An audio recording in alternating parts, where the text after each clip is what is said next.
Shachiputram Atra Surupam Rupam Tasakacha Puri Machurim Koshvaratim Radha Kundamadivaram Ahoradika Marvasam Praktuyas Pratita Kripaya Shri Guru Tam Natosmi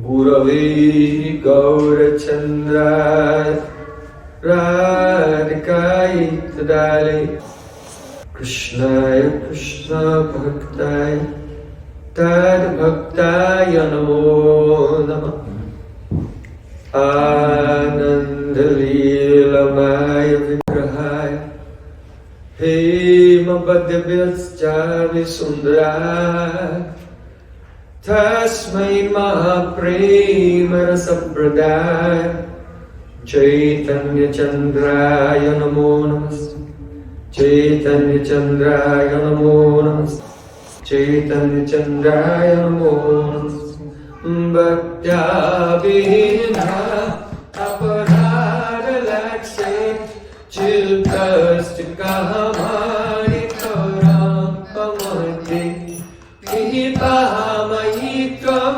sharanam prapanna Vrinde namaste saranarvindam Vrinde namaste saranarvindam Govinda Namo Dharamadaveti Govinda Namo Dharamadaveti Govinda Namo Dharamadaveti Govinda Namo Dharamadaveti Hey Krishna, Hey Yadava, Hey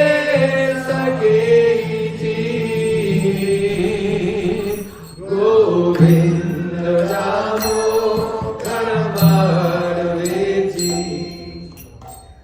Sham Sundar Shikandasika Smahas Murali Manvara Radhikar Sakamama Kripanidhe Supriya Charna Kim Karim Kuru Tavaivasmi Najivami Tayavana Jivikaya Devi Tam Namam Charantikam. First of all, after my sustaining Dandavat Pushpanjali, my heart's like flowers thousands and thousands of times at the lotus feet of my holy master, my supremely worshipable spiritual Gurudev, Asmadhya Paramaradhatama Guru Pada Padma Nitya Lila Pravishta Om Vishnupar Ashtotar Satasri Rupanugacharya Vane Srila Bhaktivedanta Narayan Goswami Maharaj. Secondly, I offer my pranam thousands of times at the lotus feet of my Param Gurudev, to Srila Prabhupada, and to all of our Sri Rupanuga Gaudiya Guru Parampara. And finally, I offer my pranam to all the assembled Vaishnavas and Vaishnavis, Vanchakalpatarvasta, Kripasindubhyaja, Putitanam Pavanebhyo Vaishnavibhyo Namo Namaha. Srila Gurudev ki Jai!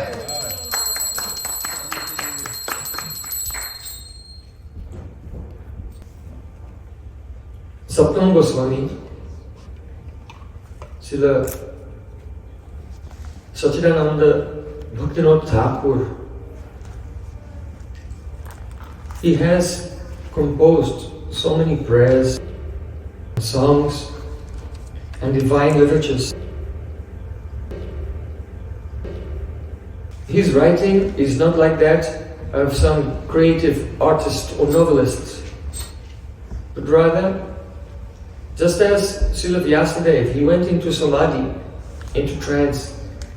Bhakti yogena manasi samyak panihite malay apasit purusham purna mayam chatar vasrayam. And in his trance he saw the Supreme Lord Sri Krishna and his pastimes. He saw Maya also, and how the jivas were lost in the mature energy covered by anarthas.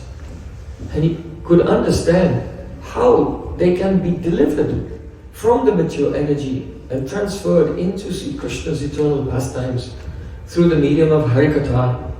And so Srila Vyasadeva manifested the eternal Srimad Bhagavatam manifested through Srila Vyasadeva. So similarly, Srila Bhaktivinoda Thakur has realized everything in his trance. And so every word that he has written is like a Siddha mantra. It is filled with potency. If we'll study deeply under the guidance of Sri Gurudeva and pure Vaishnavas, the writings of Srila Bhaktivinoda Thakur and sing his songs, then one can become a rishi. You know what a rishi means? Rishi means mantra drasta, one who sees the swarup of a mantra. So one will see the swarup of the kirtans of Srila Bhaktivinoda Thakur.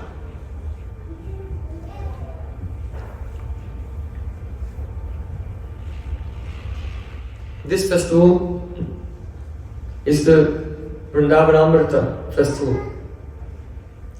Hearing, chanting, remembering the nectar of Sri Krishna's Vrindavan Lila. There, all Sakhis, their life and soul is only thinking and acting and serving in such a way that Radha and Krishna will come together, they'll meet.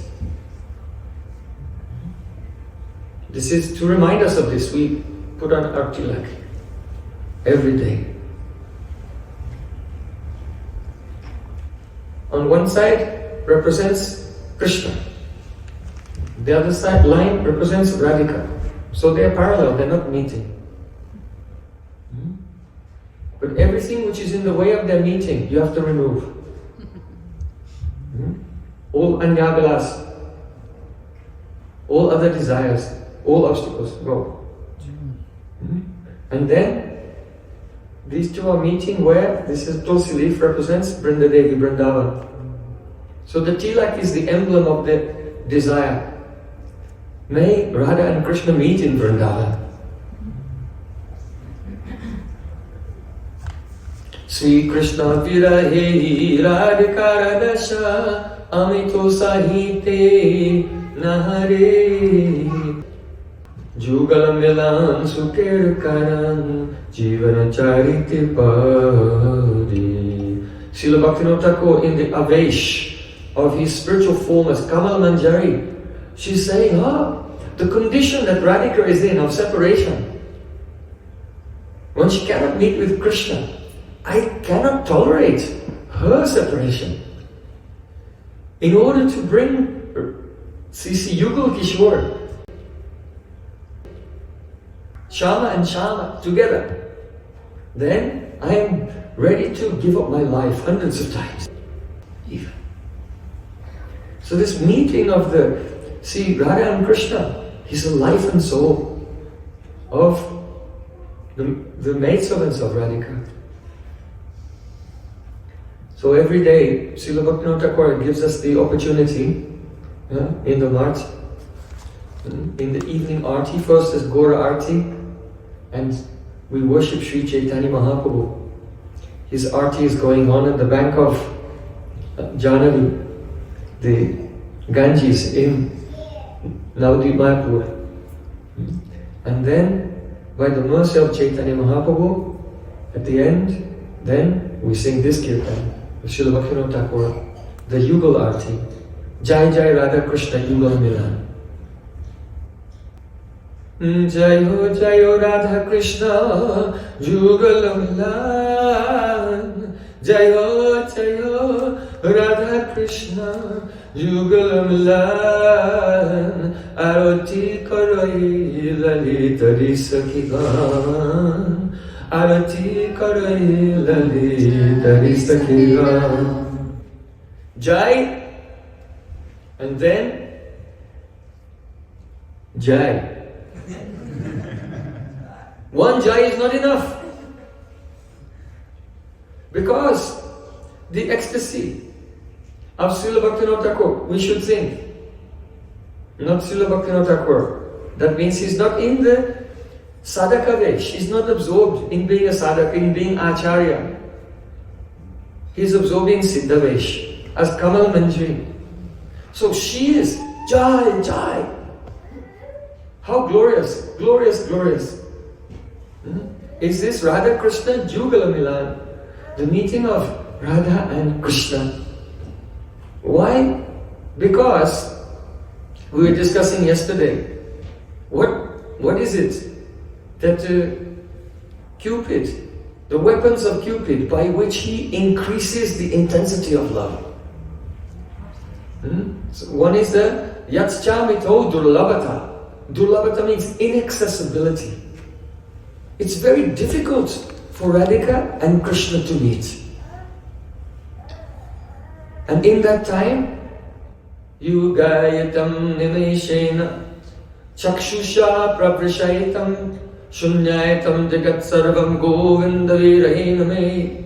Radhika says, one moment is like thousands of years. Tears are just falling from my eyes like rain in the monsoon season, and the whole world seems to be completely empty, vacant, desolate, in separation from Govinda.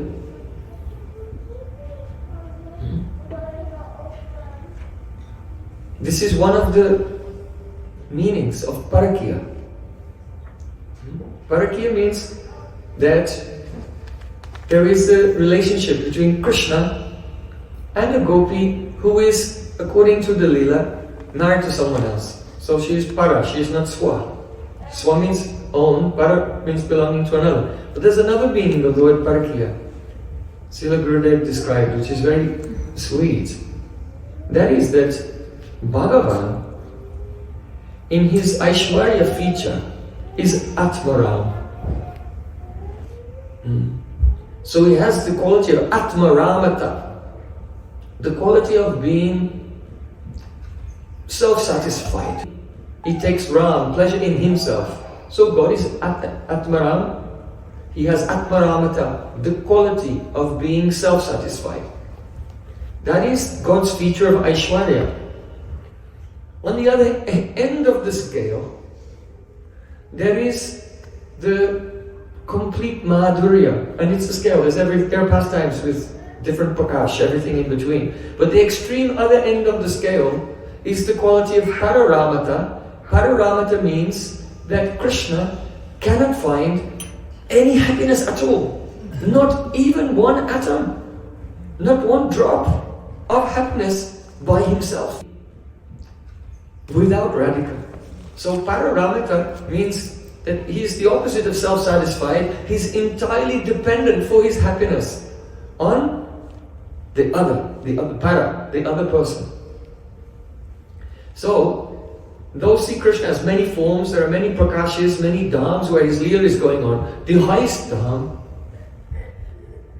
that is Braja, the subject of our festival. Braja dham, where there is Parakya, where there is Naravat, complete human-like pastimes, complete Madhurya, complete sweetness. In that dham, see Krishna is the pinnacle of not the Atmaramata Tattva, but the pinnacle of the Pararamata Tattva. On the other hand, Radhika also, she cannot experience any happiness at all without Sri Krishna.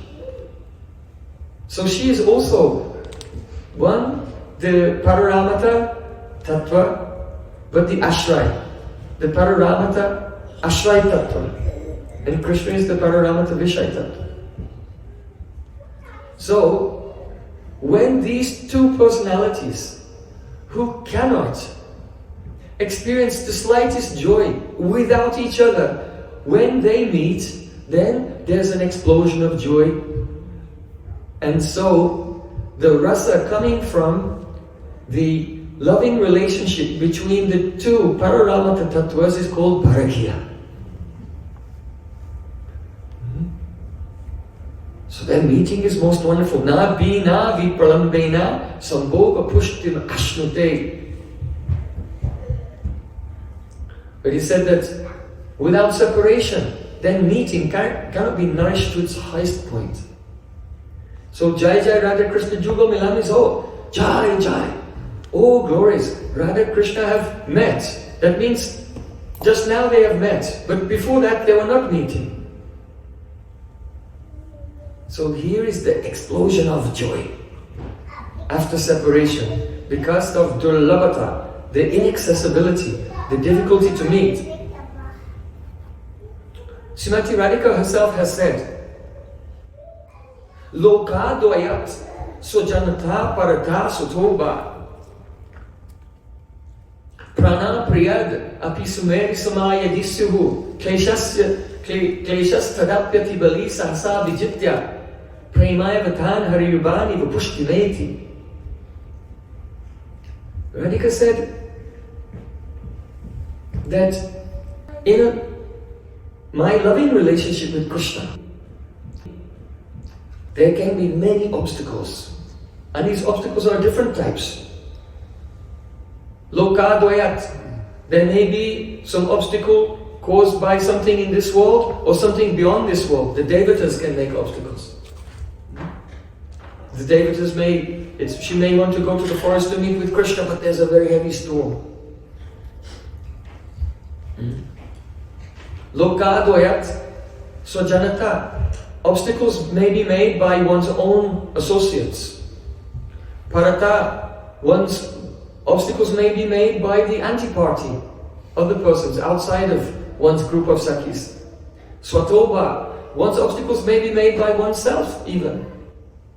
Prana priyat. The obstacles may be made by the object of you're trying to love this person, but this person himself is making the obstacle. And these obstacles may be Sumera Samaya Disyuhu. The obstacles may be insurmountable, like Mount Sumeru, huge mountain in the middle of the universe. How can we go around this? Yet, Kleshas tadapyati bali sahasa vijitya. Just as a lion is very brave and very courageous, but when a lion has to come face to face with a wild elephant, then because of the power, the formidable nature of the obstacle before the lion, then the lion's courage is incited to the highest point.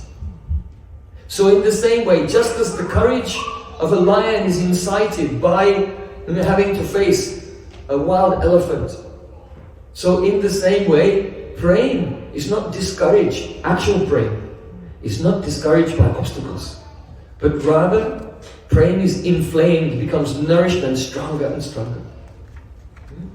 It's not like us in this world. If we have to do some service and some obstacles come, or we hear actually what is the true standard of Shuddha Bhakti, it's so difficult. I should give up. We can become discouraged by obstacles. That is due to what? Absence of Prem. When Prem is there, when love is there, then the obstacles inflame the courage. And the love becomes more intense. So prior to meeting, all of these obstacles, Loka dvayat, the demigods can make obstacles. Loka dvayat sajanata. Radhika's own Sakhis can make obstacles. Lalita can tell Srimati Radhika, Durte brajenda tanaye tanushushtu bhamyam ma dakshina bhava kalankini lagavaya radhe giram srimilitam iti shikshayantim devim gunai sulalitam namami. Oh, Krishna is coming. Don't look at him, don't speak to him. You should be contrary. Become like a golden statue, very hard. So even if Radhika, she wants to associate with Krishna, but her Sakhi Lalita, knowing that Krishna is quite cunning, he may have done something unpleasant. So Radhika's own group may stop her from meeting with Krishna. Lokadoyat Swajanata Parata, or the opposite group, Chandravali, Padma and Shaibya, they may try to steal Krishna when he's on his way to meet with Radhika.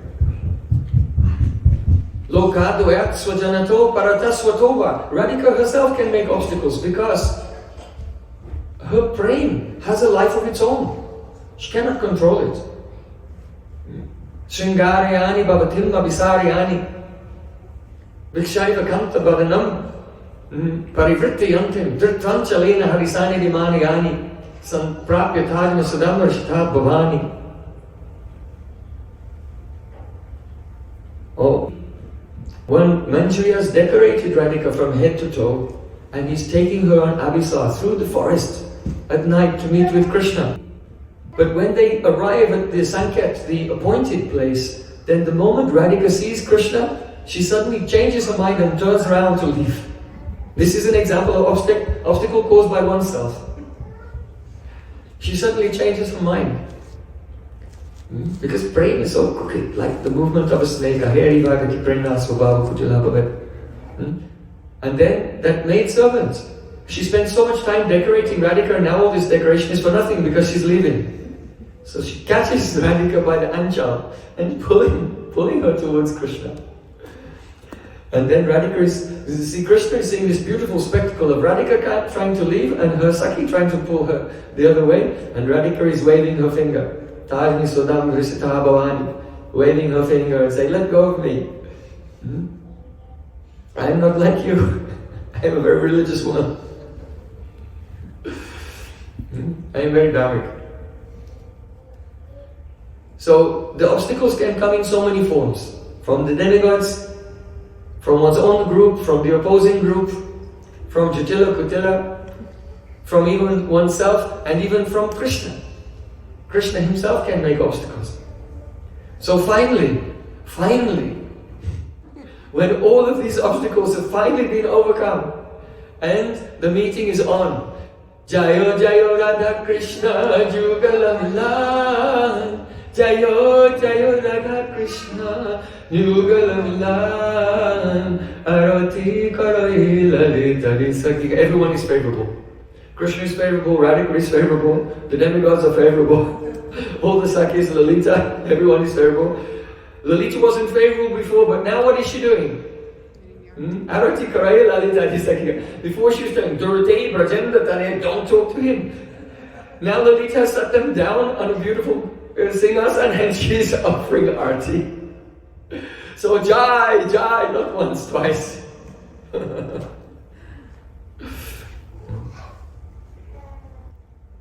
What is the mood of this arti? As in the temple we're offering arti and everyone understands, here is God. And we're doing puja, we're worshipping, formal worship. Some persons even have a conception that each one of the articles in the arti represents the various elements, because everything in the world is Krishna's energy and he should be served by everything. So the incense, which has fragrance, that's the quality of earth.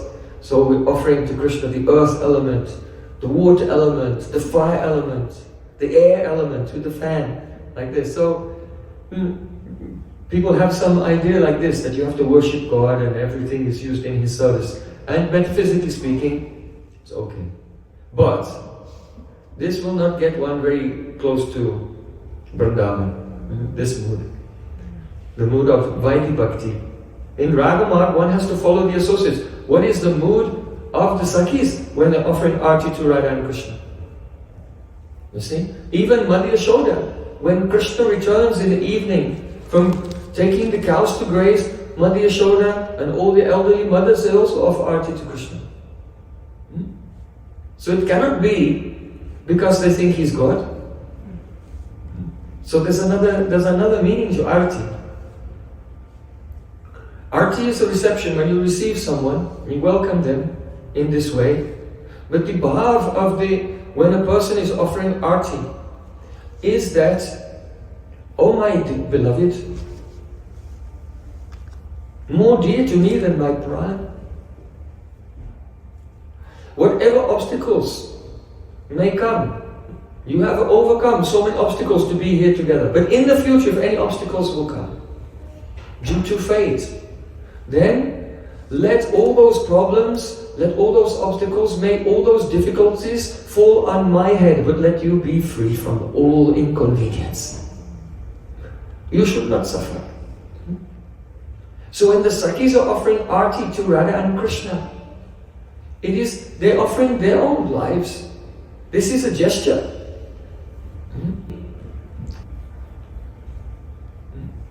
That you should be happy. You should not have any problem. No ill fate should come to you. Whatever ill fate was meant to come to you, it should come to me instead. But let you be happy. This is the meaning of the mood of Arti in Braj, whether Madhya Yashoda is offering, or whether Lalita and the Sakhis are offering to Radha and Krishna. It's such an expression of love. I remember once, my Gurudev was on Parakrama and he was meeting with one of his godbrothers. And this godbrother, he saw that Srila Gurudev, he was having a pastime of some illness. But at the same time, he was preaching and inspiring people all over the world. Whereas that godbrother, out of his humility, he was thinking, I am not doing such service, I cannot inspire others, but I am quite healthy. So then when he was speaking, he said, oh, I am praying to Krishna that whatever is left of my life and my health, let it be taken away and give it to my godbrother Srila Narayan Maharaj, that he will be healthy and preach everywhere. Very sweet. So, if the sadhaks in this world can have such a feeling for each other of love, then what to speak of the Sakhis in Vrindavana? Such selfless praying. So, Jai Jai Radha Krishna Jugala Milan, all the obstacles are over. Arati Karai Lalitari Sakigan, and may there be no more obstacles. The Sakhis, we will take everything on us, but let Radha and Krishna be happy. Because their happiness is our happiness only. There's no separate interest. So then, Srila Bhaktivinoda Thakur is saying, Madana Mohana Rupa Trivanga Sundara, Madana Mohana Rupa Trivanga Sundara, Pitambara Sikhi Pucha Chura Manoha, Pitambara Sikhi Pucha Chura Manoha. Madana Mohana Rupa, Radha Sange Yadha Bhati Tada Madana Mohana Anyatha Vishrupo Bhi Swayam Madana Mohita. The parrots in Vrindavan quarrel with each other. Male parrots. The Suk said, my Krishna is Madan Mohan. The female parrot said, oh, yes, Krishna is Madan Mohan when he's standing next to my Radhika. If Krishna is next to Radhika, then he is Madan Mohan. He bewilders Cupid. But if Radhika is not there, then he himself is bewildered by Cupid. Shamyatam na param kadapit vedasham na karomi Dehi sundari dashana mama manmatena dunomi. See, Krishna, when he's alone, he becomes mad and crying. Oh Radhika, please forgive me. Please come back to me. I promise. I promise I'll never make such an offense to you again. Dehi Sundari Darshana Mama. Oh Sundari, oh Radhika, give me your darshan and save my life. You are dying? Yes, Manmathena Dunomi. Because Cupid is shooting his arrows. I am full of the arrows of Cupid in your absence. So Krishna is Madan Mohan.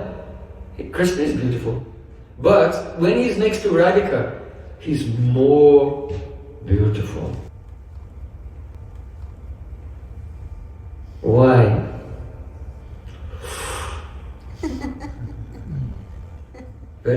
Something very wonderful. At the end of the song, it will become clear. So Madana Maharupa Tribhanga Sundar. See, Krishna is standing in his threefold bending form, Tribhanga. Because Prem is very crooked. And so it causes him to take this crooked posture, playing his flute. Pitambara Skipicha, he's wearing a golden chada over his shoulders. Why? Because this golden cloth is the complexion of Radhika. So he wears it to always feel as if he is in, and to remind him of Radhika's embrace. It's like a shakun, an omen. That I am embraced by this golden cloth is an omen that I will be embraced by golden Radhika. Pitambara Sikipits Achura Manohar, and his hair is, he has mukut and with a peacock feather in it, and he looks Manohar. That means that his beauty, Manohar, steals the heart. Seeing his beauty, cannot remember anything else. But Ei prema dwari nitya radhika aikali amara madhurya amrita ashwade sokali. Krishna said that the beauty of any person is experienced in proportion to one's love. So who has more love sees more beauty. Because Radhika has the most love, the highest love, only Radhika can relish my sweetness, my madhurya amrita, the nectar of my sweetness, fully. Amara madhurya amrita ashwades sakali. So those who are in the shelter of Radhika, they are very fortunate. Because when they become pervaded by Radhika's praying, then their eyes are open to see that beauty of Krishna that only Radhika can see. This is the speciality of the dasis of Srimati Radhika. So, see, Kamal Manjari is saying, Madana Mohana Rupa Tribhanga Sundar. Krishna is so beautiful, but why? Because he's next to Radhika, and Radhika's bhav is filling the eyes of the maidservants with praying, allowing them to see the sweetness of Krishna that no one else can see. So, Madana Mohana Rupa Tribhanga Sundar. Radhika herself, when she sees Krishna, we cannot imagine. It's not, if we see someone, we just go, look, we slow down. Don't try to compare our own experience of seeing someone with Radhika's experience of seeing Krishna. This is something else.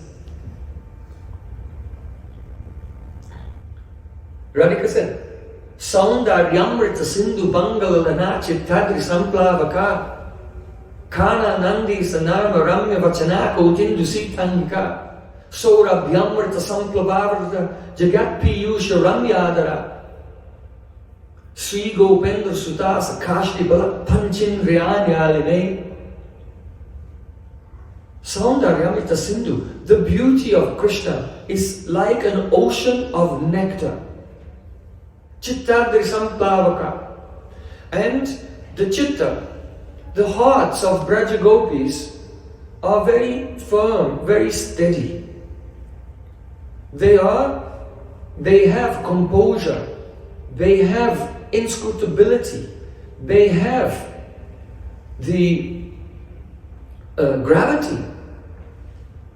Like a mountain doesn't move, because they are very dharmic, they are very religious. But the beauty of Krishna is like a tidal wave. As if the ocean has risen up and even mountains become submerged beneath the ocean. So Radhika said, even though Chittadri, the hearts of gopis are very high, very exalted and immovable, they have patience, they have the dedication to the Vedic Dharma. Yet still, they become helpless, because when Krishna's beauty comes before them, then Samplavaka, those mountains become completely submerged under the ocean of his sweetness. You can't see them. That means that for Radhika, to meet with Krishna is like disappearing under an ocean. Everything else vanishes and she's completely captivated by the beauty of Krishna. She cannot remember even what happened just before, or her previous life or anything. This is one of the symptoms of Mahabhav. Je kale baswapane dekinu bangsi badane se kale aile tui vahari ananda amana hari neelam morama dekite na painu netra bhari. Radhika said, whenever I saw Krishna, either when I was awake or sometimes in a dream even, but the moment I tried to see him, then at once my vision was blocked, it was stolen. Two enemies came before me, Ananda and Madan. Ananda is joy, and Madan means Cupid, amorous desire. And these two, they stole my mind in such a way that I was unable to even see him. Yada yato daivam maduripo Lochanapatam tadasmakan cheto madana hatakena ritamabut punayasmin ekakshanam apidishoreti padavim vadasyasmastasmin akila gatikaratna kachita. Sri Radhika says that, O Sakhi, whenever by daiva, by good fortune, I had the chance to meet with Sri Krishna, Yada yato daivam maduripu rasolo chanapatam, he came onto the pathway of my eyes somehow or other by great fortune. Then at that moment, at once, Madana hatakena haritamabut, Madam Cupid stole away my mind. Or if I could have the chance to see him again, then each moment, each second that I see him, I will be so grateful for those divisions of time that I will take sandalwood paste and garlands and jeweled ornaments and decorate each second of time out of gratitude for giving me the chance to see Krishna once again. So this is the nature of Mahabhav, that seeing Krishna, this bhav rises up and it erases Radhika's memory of everything that happened before. And she's completely absorbed in him. And then afterwards, when Sri Krishna goes, then again, her memory of meeting with him is erased and she feels, I've never met with him. What happened? Her Sakhis come and ask her, oh please, tell me, what happened? They don't ask directly. But they say, oh, I can see that you have been eating so many very delicious fruits, tasting so much rasa. Right? No, I have never tasted any rasa. In an indirect way, Shamala comes in the morning to get the latest news. You know, in the morning you're supposed to take bath in a holy river. So in the early morning, Shamala always comes to visit Srimati Radhika to take bath in the river of the nectar of the gossip of what happened last night. Oh, Radhika, tell me what happened. I have never met him. No, I can see there's some mark on your lip. You tasted the fruit. It was, must have been a little bitter because it's given you sore. So, you should tell me. Alright, I saw him, but it was like a flash of lightning. When there's a flash of lightning, it's dark, then the lightning flashes, and after the flash of lightning, it seems even darker. I only remember my Sakhis, they took me there into the forest. And then I saw Krishna. And then I saw a stage and millions of cupids were dancing on the stage. And after that I don't know what happened. I don't remember anything. So Mahabharata is like this. Meeting with Krishna. Everything that happened before is erased and there's only meeting with Krishna. The density of that absorption in loving and serving Krishna is such that nothing else exists. And then when it's over, then the memory seems as if erased again. And I never met with him.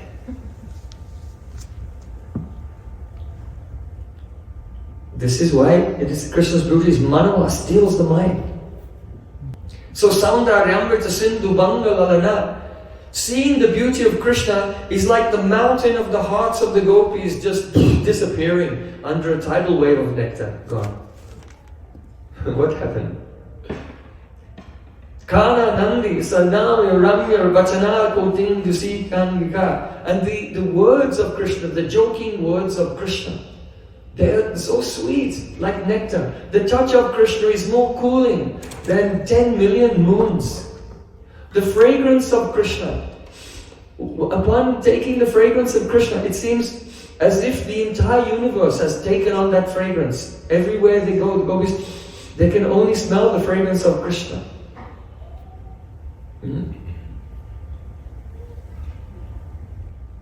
The nectar of Sri Krishna's lips is indescribable. So Radhika is saying, by 5 senses, by sight, sound, touch, smell and taste, the sweetness of Krishna is forcibly catching all of her senses and dragging them towards Sri Krishna. That means that Radhika's attraction to Krishna is not under her volition at all. Again, we see very often in the words of Radhika, she speaks in such a way that there's no dosh with me. The fault is not with me, the fault is with Krishna's beauty. So, Sri Gopendra Suta Sakashki Balat Panchindriyanalime. The 5 aspects of Krishna, his beauty, his fragrance, his touch, his sound, his taste and smell, they're all forcibly dragging all of my senses.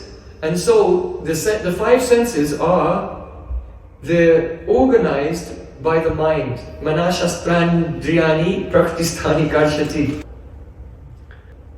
So the mind organizes the senses in such a way that the mind will prioritize one sense or another. That's why I am speaking, but if someone's moving around outside and you turn and you look away and you watch what they're doing, then the next thing you notice, what did he say? And you didn't hear it. Your ears were open, but you didn't hear it because your mind gave priority to the eye. So the mind is always prioritizing one sense over another. It can't prioritize all of them at the same time. So Radhika said, my mind is like a horse with 5 riders on it, the 5 senses, and the 5 riders want the horse to go in different directions at the same time, pulling that horse. Then what will he do? So then she becomes unconscious, forgets everything. She's about to faint. She becomes jad, stunned, about to fall unconscious. She goes into an alternative state of awareness where she cannot remember anything, but still the sweetness of Krishna remains there, tasted by her anurag. So Madana Mohana Rupa Trivanga Sundar. What happened? Jai Jai Radha Krishna Jugal Milan. After many obstacles they've come together, now Radhika is seeing the beauty of Krishna. Madana Mohana Rupa Trivanga Sundar. And Lalita Madhava Bhame Vrishabhanu Kanya Nila Vasana Gauri Rupe Gune Danya. On the left side of Madhav, Sri Krishna is Vrishabhanu Kanya, the daughter of Vrishabhanu Maharaj. These names are full of sweetness, because generally a person will think Radhika is a goddess. But if you say, oh, she's the daughter of this king, that is Naravaja, pure sweetness. So the daughter of Vrishabhanu Maharaj, though she's a princess, though she's from a very reputable family, but still, risking everything, she's secretly come to meet with Krishna. Sulila Vasana Gauri Rupagune Dhanya. And she's so Dhanya. Dhanya means good fortune. She's so Bhagavati. What is the meaning of good fortune for a female? A woman is so Bhagavati when, by her prem and by her services, her beloved is completely under her control. So she's Dhanya. She's Gauri. Sunila Vasana. She's wrapped in a blue cloth. So just as Krishna is wrapped in a golden cloth because the golden cloth reminds him of Radhika, Radhika wears a blue cloth because it reminds her of Sri Krishna. Sunila Vasana Gauri Rupa Gune Danya. Her beauty and her gun, her qualities, her sweetness are all so wonderful that she is dhanya. By them, she controls Sri Krishna. It is said that Radhika has 10 prominent sweetnesses in her form and beauty. Gaurange Radhima Smrite Madhurima Netranchali Dragima Vaksujjai Garima Tataiva Tanima Madhega Tomandima Sronyam Cha Pratima Bruvo Kutilima Bimbara Rekshonima Sri Radhe Ridite Rasena Jadima Dhyanestu Me Gochara. Gaurange, in her golden limbs, she has the sweetness of Radhima. Gaurange Radhima. Mriduta means softness. The golden limbs of Radhika are so soft that when Rupa Manjari and Rati Manjari, they go to the forest and they pick Navamalika, fresh jasmine buds, and they make a very beautiful decoration, a bed of fresh jasmine buds in a kunj where Radha and Krishna will recline. Then in the morning, when Radhika has been sleeping and she wakes up, then Rupa Manjari looks, and on the back of the Sri Anga of Srimati Radhika, there is imprint of each and every one of the Navamalika buds. So then Rupa Manjari, she says to Rati Manjari, "Oh Rati Manjari, we should not pick these Navamalika buds again. The whole night has passed and even they have not become wilted. They are too hard. From today we'll make the Shaya, the Kelikunj Kelitalpe, Kunj Kelitalpe, Kunjai Persuna, Kelitalpe, the bed of flowers, we'll make it from Utica flowers. Not Navamalika. From today with Utica flowers, because they are more soft. Because Radhika's body is bruised. Is it bruised? No. Her body isn't bruised, but the body is so soft that the mark of each body is there on her body. But because Rupa Manjari has so much attachment, so much pranay, feelings of oneness for Radhika, she cannot tolerate it. So even an impression on the skin, she exaggerates it. It's a bruise. She's bruised everywhere. Not really, actually. But that's the nature of the prem of Rupa Manjari. So Gaurange Radhima Smrite Madhurima. Then the softness and then the sweetness of her smile. Why? Because a smile is the anubhav. It's a reaction to her prem. If Radhika is in man, then she will not smile. But if Krishna will somehow break her man, then the sign that the man is broken is the smile comes on her lips.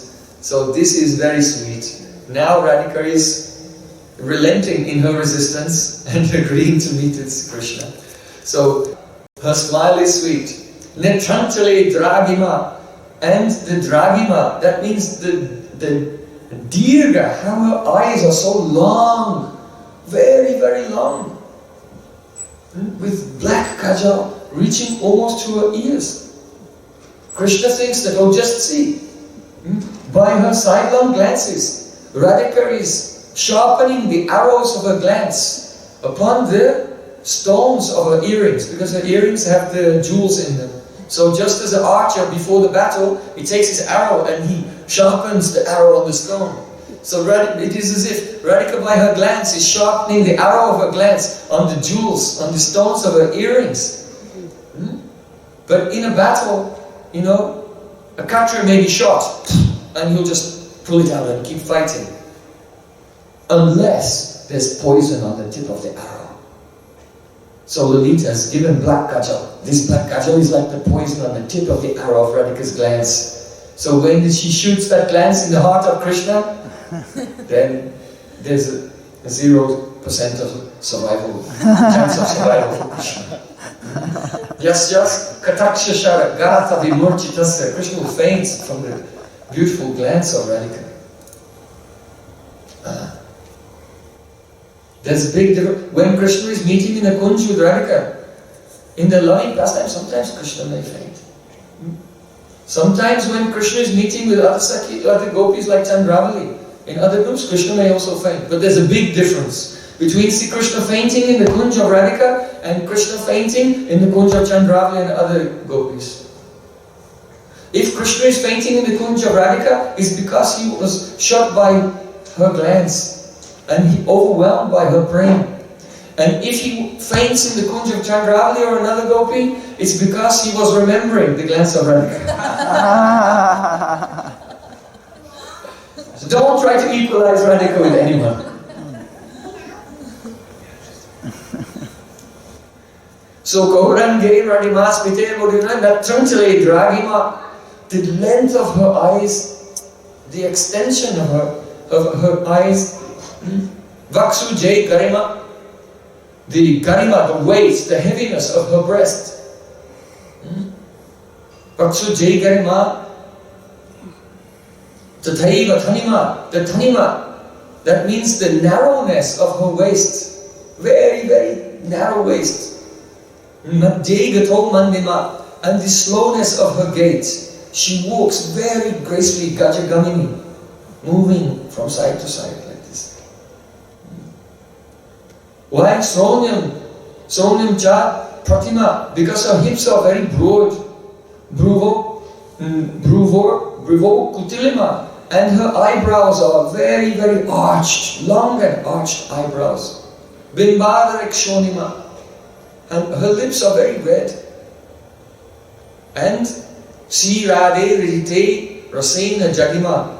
And her heart has a Jadima. This is one sweetness of Radhika.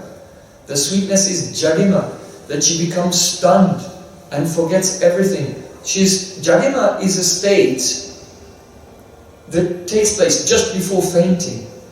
So she hasn't fainted, but she's in it just prior to fainting. This special state where everything disappears and the person, who am I? Where am I?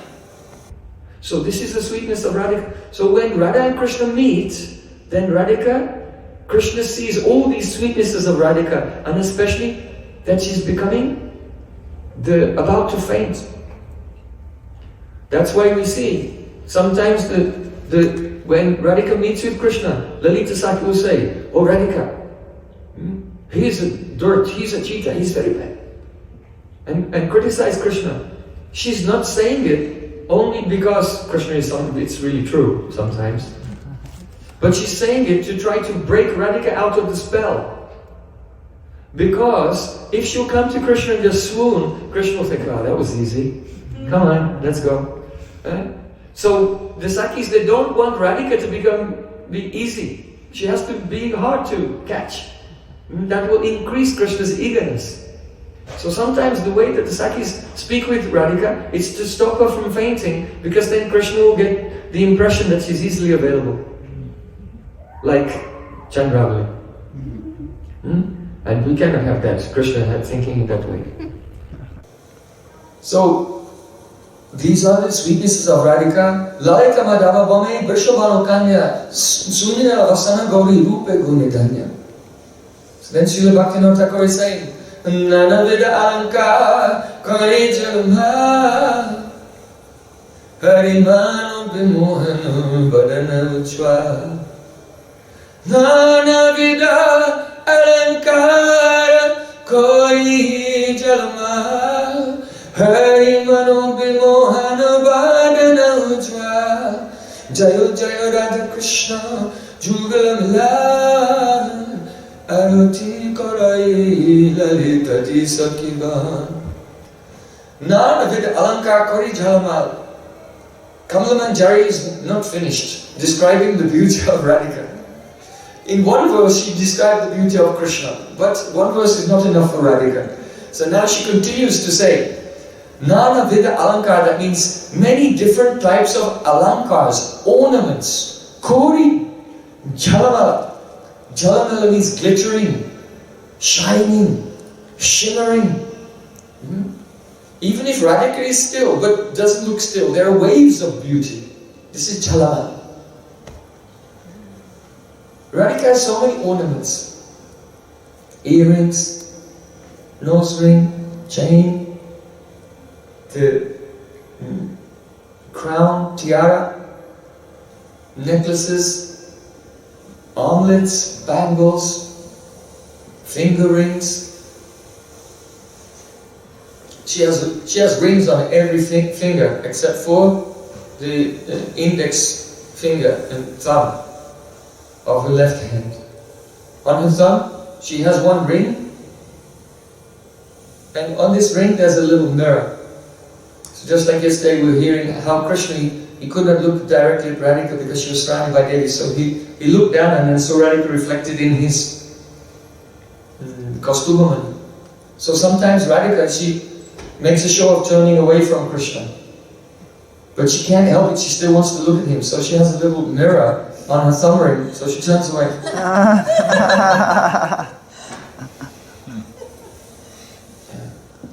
So Nana with the Alankar, Radhika has so many ornaments. All these ornaments have their own pastimes.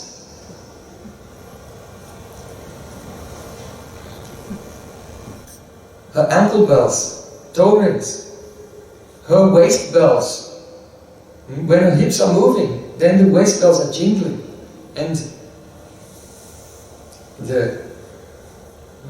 the sound of the waist bells jingling are like mantras that control the mind of Krishna. Vasikaran mantras, Akarshan mantras. So Nana Vida Alankar Kori Jhalamar. So this refers to, in one sense, Radhika's sparkling ornaments. But you should know also that these ornaments are actually the embodiments of Radhika's bhavs. Bhavs or feelings, they are abstract. But when the feelings get the support of Sandhini Shakti, the existence potency, then they exist. Spiritually they have forms. So Radhika's ears have a greed, a lobe to always hear about the qualities and pastimes of Sri Krishna. So Radhika's lobe to hear, the greed to hear the pastimes of Sri Krishna, that bhav, taking the support of Sanjini Shakti, is manifest as her earrings. Her crookedness. Someone is crooked, has a black heart. So the crookedness, the blackness of her heart is manifest as the shining black kajal on her eyes. Her modesty, she's very humble, as manifest as her choli, kanchuli. Because her body is very beautiful. So that cloth which is covering the beauty of her body from the world, that is her modesty.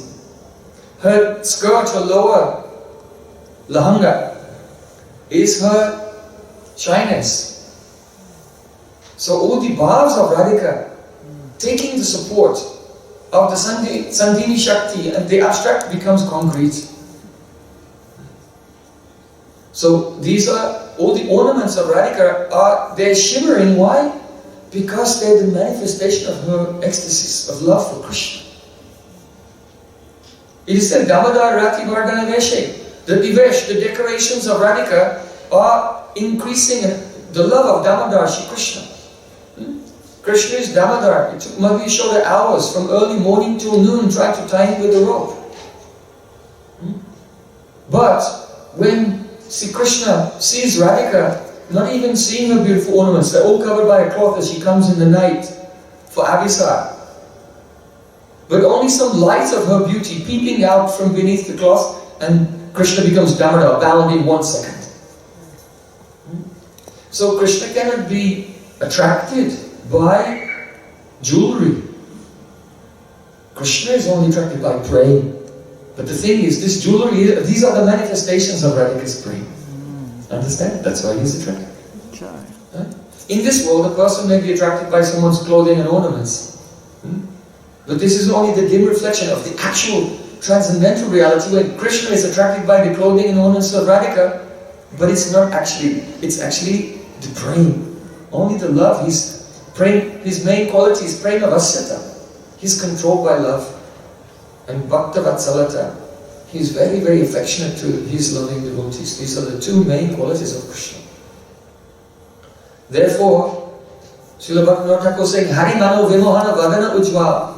The shining face of Radhika is Hari Mano Vimohana. It is bewildering and stealing the heart of Krishna. So she's wearing ornaments, these ornaments of bhavs, and Radhika also has bhav alankars. That means she has emotional ornaments. In classical literature there are 20 emotional ornaments. Bhav, Bhav, Hela, Shobha, Dipti, Kanti, Vichiti, Vilas, Vibram, Darya, Madhurya, Audarya, Vivok, Kutumita, Motayata, Kila Kinjit. So in this way in the classical literature there are 20 different types of emotional ornaments which are very attractive. And in Radhika she has the 20 classical ones, but two more, Mugdha and Chakata. So Radhika has these emotional ornaments and they are stealing the mind of Sri Krishna. She has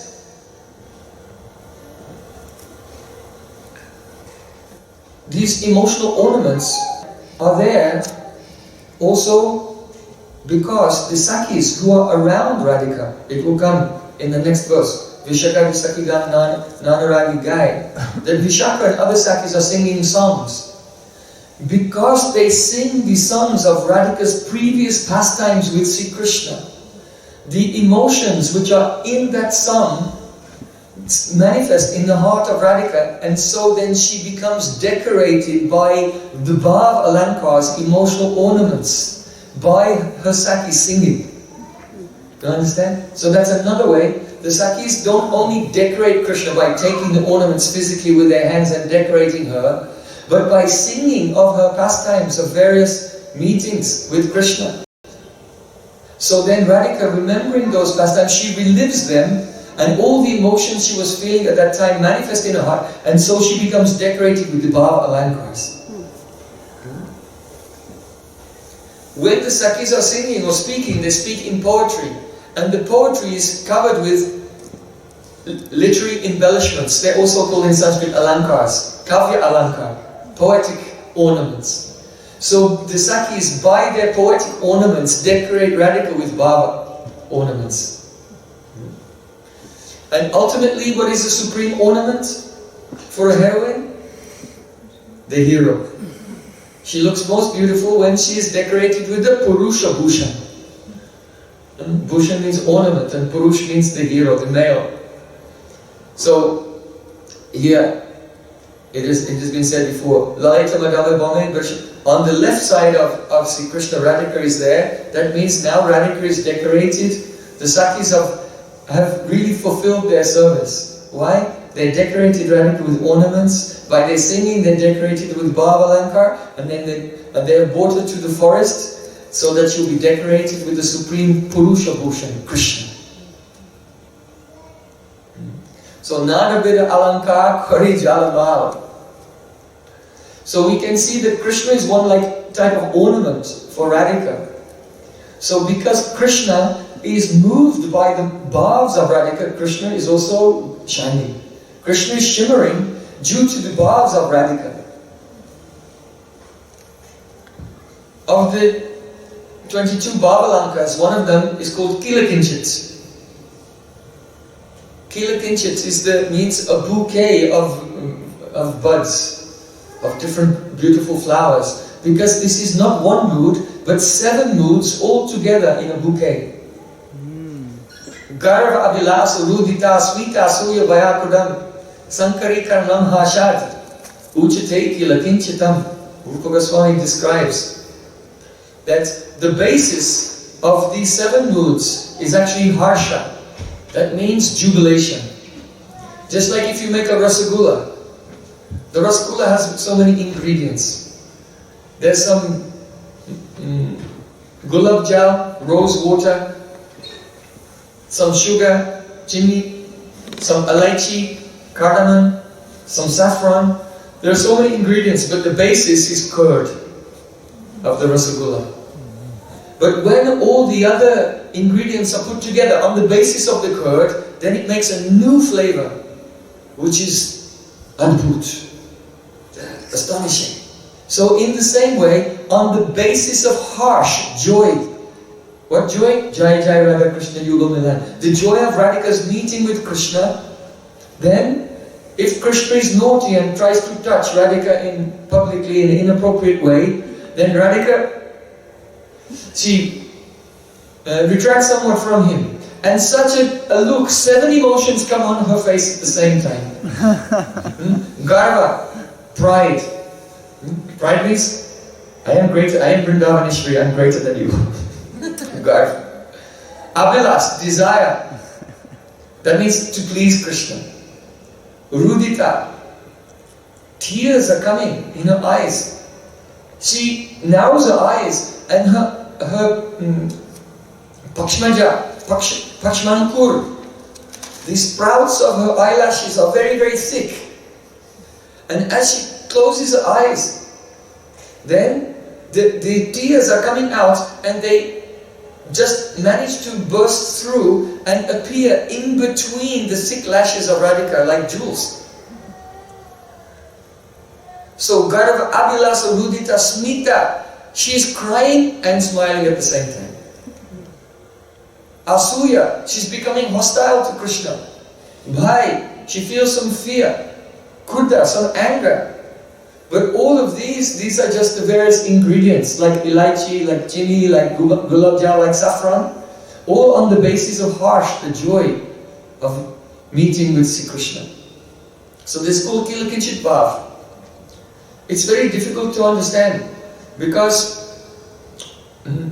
in other Rasic traditions, they think that the supreme Ananda of Radha Krishna's meeting is their union in the Nikunja. But Rupa Goswami Pad, by the empowerment of Sri Chaitanya Mahaprabhu, has revealed that actually Vidagdanam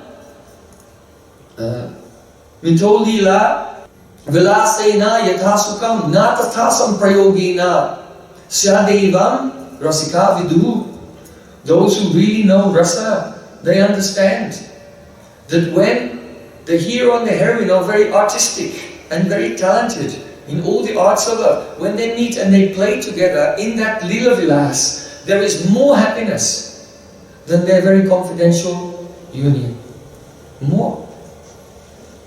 So Srila Krishna's Kaviraj Goswami Party said, Ei bhava yukta dekhi radhasya nayan sangamahi te sukh pai koti gun.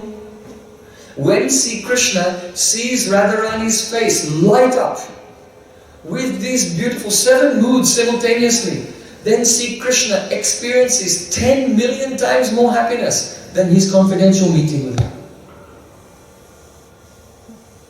This is the conclusion of the Rasics. So Srila Bhaktivinoda Thakur is saying, Nana Veda Alankara Kori Jalama Harimana Vimohana Vadana Ujval. Sri Krishna, seeing the glowing face of Radhika, his heart is stolen because he's experiencing even 10 million times more happiness than if he was meeting with her secretly and privately. There and then, just seeing the glow in her face with these Bhav Alankars. Very beautiful. Then Srila Bhaktivinoda Thakur is saying, Vishakati Sakigan Nanarage Gai Priya Narma Saki Jat Chamaradulai. Radha Krishna have come together and they are seated on a very beautiful golden jewel throne beneath a Kadamba tree, a Kalpavriksha tree, on the bank of Jamuna. They're surrounded by the Sakis, and Vishaka Saki is singing in various ragas. Singing is an anubhav. So Vishaka Saki is expressing her love through the singing.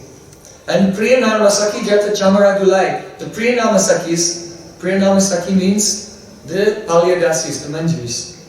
Chamaradulai, they're standing next to Radhika or on each side of Radhika, and they have chamars, and they're gently fanning Radhika with their chamars. So we described how Vishaka, she's singing so many pastimes. She may sing about the first day that Radha and Krishna met each other closely. And so this is very beautiful, that if there's a hero and heroine, they experience great joy remembering what it was like the first time they met. So in this way, Vishaka Sakhi, she's invoking so many sentiments of love and singing in very beautiful ragas. And the Vrindavana Sakhis, they are fanning with chamars. So the Raghunath Das Goswami says, Arat Kina Bhavatim Kimudeva Devim Nimanchatistaritaram Lalita Pramodat Anyali Asta Navamangala Gana Pushpai Prana Bodai Apikacha Apidasi Kiyam. Oh, when will that day come? When Lalita Sakhi is offering arti to Radha and Krishna. At that time, the other Sakhis, Mangalagana, they're singing auspicious, beautiful songs.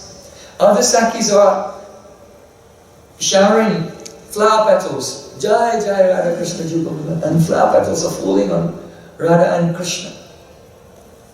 And Raghunath Das Goswami said, when will I be there as Rati Manjari? Prana Buddha Apitikacha Apidas Keyam.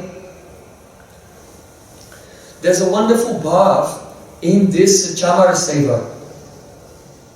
Yesterday we discussed how Radhika was coronated as the Vrindavaneshwari, the Empress of Vrindavan. So the chatra, the parasol, and the white chamar, these are actually the insignia of an emperor. Anyone is not allowed to use them. Just like, the Pandrak Vasudev.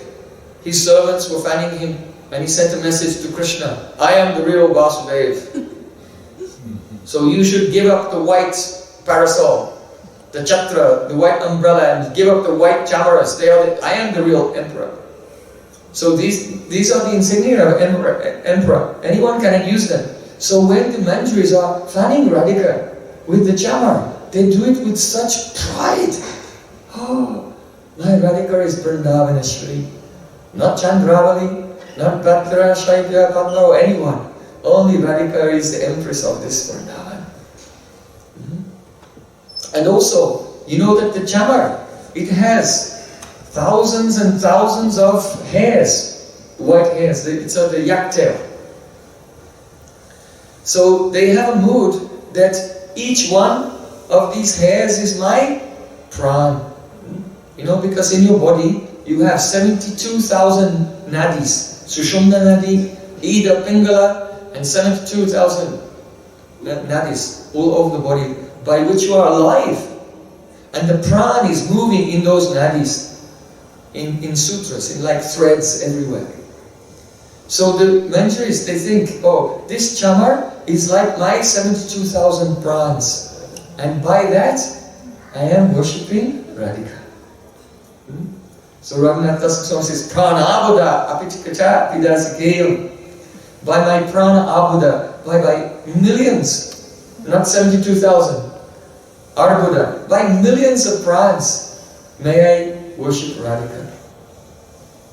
Apikachar means that, one manjari has the chamar and she's fanning very gently. It's necessary to fan. Why? Because when Radhika meets with Krishna and the Mahabhav manifests, one of the symptoms of Mahabhav is Prakashita. That the sattvic bhavs, the bodily transformations, become highly inflamed in the stage of Udipta. Udipta sattvika bhav, at least. It may go higher even. But Udipta sattvika bhav. So that means Radhika will begin to perspire. So it's necessary to fan her with the chamar. Because of the sattvic bhav coming from her Mahabhav being close to Sri Krishna. So one manjari is fanning with the chamar. And Rati Manjari is thinking, I also want to fan. But all the chamaras are taken. Then what can I do? So then the manjaris have very long veni, long braid, and they open their braid. Rati Manjari opens her braid, and then taking her braid, now she uses her own hair as the chamar. This is very sweet meaning. Prana Buddha Apikachar. Fanning with the chamar. Apikachar means, and sometimes with my hair. Using my hair as a chamar. Why? Because Chamara is white, but hair is black like Krishna. So this spanning with the chama indicates, so may you be served by Krishna's millions of prans. Understand? Krishna who should serve you with his millions of prans. Yeah? So, Priya Nama Saki Jata Chamara Dulai. This bhav is there. So then Srila Bhaktivinoda Thakur is saying, Shri Radha Manavapada Sarasija Ashe Bhakti Vinoda Saki Pare Sukhe Bashe. Oh, always aspiring for the service of the lotus feet of Radha and Madhav in their beautiful meeting. This Bhakti-nod is the Sukhe Bashe, floating in the Sukh, Seva Sukh, floating in the ocean of joy. When you're floating in the ocean, you can't decide which way you will go. The ocean, you are floating and the ocean is just carrying you here and there. That means Prem has become Karta. Prem has become the doer. That is the symptom. That experience is there in Yavadashrayavriti of Mahabharata. So, in the end, Srila Bhaktivinoda Thakur is praying always to have that service, to be floating in the ocean of joy at the feet of the Sakis. That means to be a maidservant of Radhika under the guidance of Sakis and serving Radha and Krishna in their meeting. So in Sri Chaitanya Charitamrita, in Ramananda Samvad, there's a very beautiful verse spoken by Vrinda Devi, where Vrinda Devi, in continuation from yesterday, the glories of Vrinda, where Vrinda Devi, in the most exquisite poetry, is expressing the joy of Radha Krishna's meeting, that very joy in which Srila Bhaktivinoda Thakur is saying, oh, may I always float in that joy. So, Vrinda Devi is saying, Radhaya bhavatascha chita jatani sweda virapya kamat yunjan adrini kunja kunja pateni duta bheda-abheda-tattva chitraya swayamandaranjan iha brahmandaham yodare bhuyobi navaraga ingalavarai sringar karyukriti. Vrinda Devi is saying, O Krishna, there is one artist, Sringar Karyukriti. This artist, just as if there's a house like this, and the artist wants to make it beautiful, breathtaking, then he'll have to paint it with very bright red colors. So he'll take shellac, which is itself already red, but it's somewhat hard. And then he'll heat the shellac and melt it. And then he'll take vermilion and mix it in, and then it will become very bright. And after he's slowly melting the shellac, and then he's added the vermilion and mixed it together, then he will paint the palace. And if anyone will come into that palace, then they become amazed. So here, Vrinda Devi is saying that Sringar Rasa, that is Prem itself, Sringar Rasa, romantic love itself, has become an artist. And Krishna, your heart, and the heart of Radhika, they're like as if made of shellac. And he's melting them together and then mixed in the red vermilion. And then this is color. He's coloring the whole universe. The universe is like a palace which has been decorated by the artist, and everyone is struck with wonder. So she's saying here, Radhaya bhavatas cheta jatani sweda vilapya kramatyunjan andrini kunja kunja prate. Oh Krishna, you're like an elephant, a young intoxicated elephant, enjoying your pastimes in the caves of Giriraj Govardhan. Sringar Rasa, Sringar Rati, conjugal, that is not conjugal, but conjugal is used, but conjugal is really means in English married. So this is Parikya. So I hesitate to say the word conjugal, though it's often used.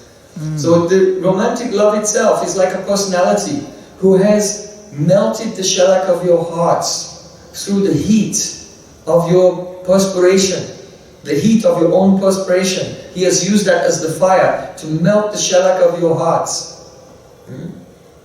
And he has mixed in the red vermilion of new rag, and he has decorated the palace of the universe, causing everyone to wonder. So this is the general translation of the verse, but it's a poetry. So in Kavya, the main meaning is not directly in the words, but in the dhvani, in the suggestion. So there's a lot going on here, because Vrindasaki is describing the characteristics of Radha Krishna's meeting and the experience of Mahabhav. Radhika has Mahabhav, and because Krishna reciprocates as far as he cannot fully reciprocate with Radhika, but Krishna, only when he meets with the gopis can he experience the Mahabhav, because no one else has.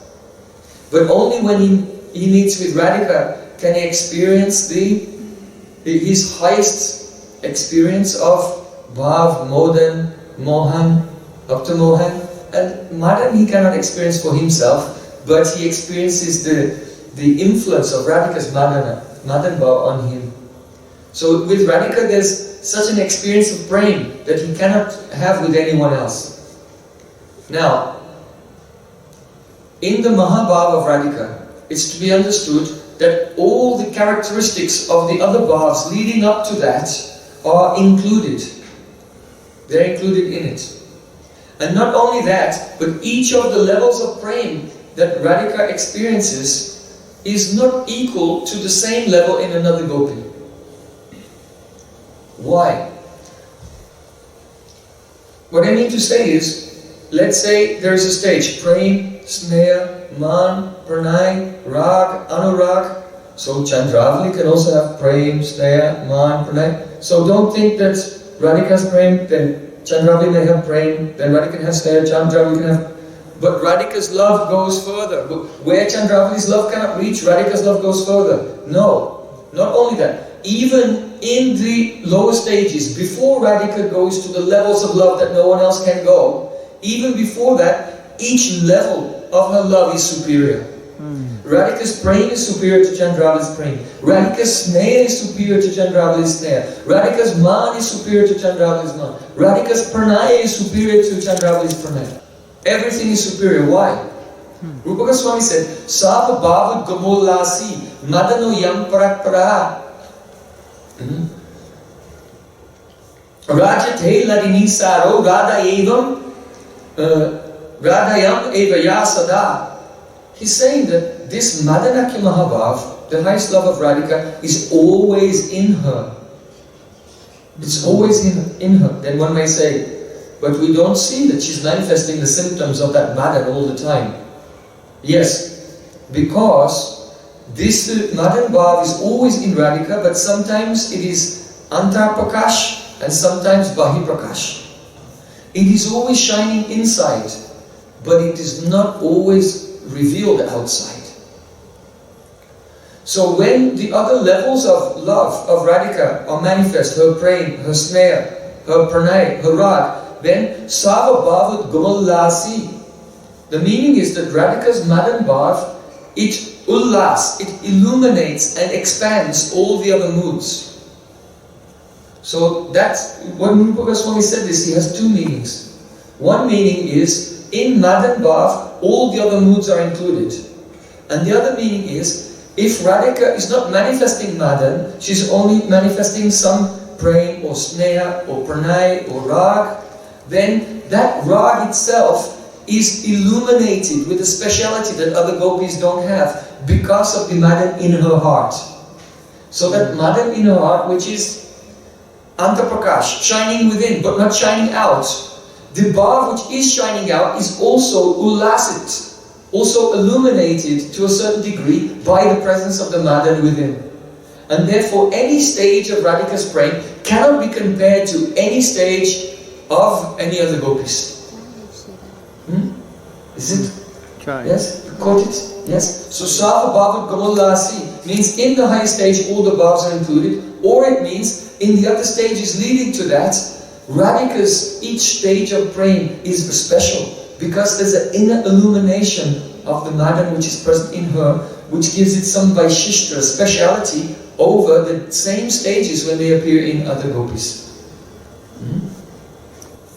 So, in this verse, see, Vrinda Devi is describing how when Radha Krishna meet, Radhika goes through the various stages of praying, and also in the high stage they all manifest at once, along with the three specialities of Mahabhav. Do you remember? What were the three special characteristics of Vrindavana? From yesterday morning. Morning is a little technical. Evening is easy for everyone, but only the fanatics are coming in the morning. So we can. Yes, the first one. Anuraga. Oh, that's the third one. Sorry. First one. Swasamvedya. So Anuraga Swasamvedya Dasha Prabhapakashita Yavadasra Britishyat Bhava Ityavadiyate. It's the definition of Rudabhav and Mahabhav, or Mahabhav in general. So it covers Rudabhav and the Adiruddha both. So first symptom is the Swasamvedya Dasha of Rudabhav. That means going to another level. Going outside oneself and seeing oneself and Krishna from a higher vantage point. And another thing here is, when it is said that Anurag becomes the object of its own perception, that means it becomes the exclusive object of its own perception. In other words, when that Rudabhav comes, then one cannot see anything else. One only sees the beauty of Krishna and also oneself loving Krishna, but from another vantage point. So that's called Rudabhav.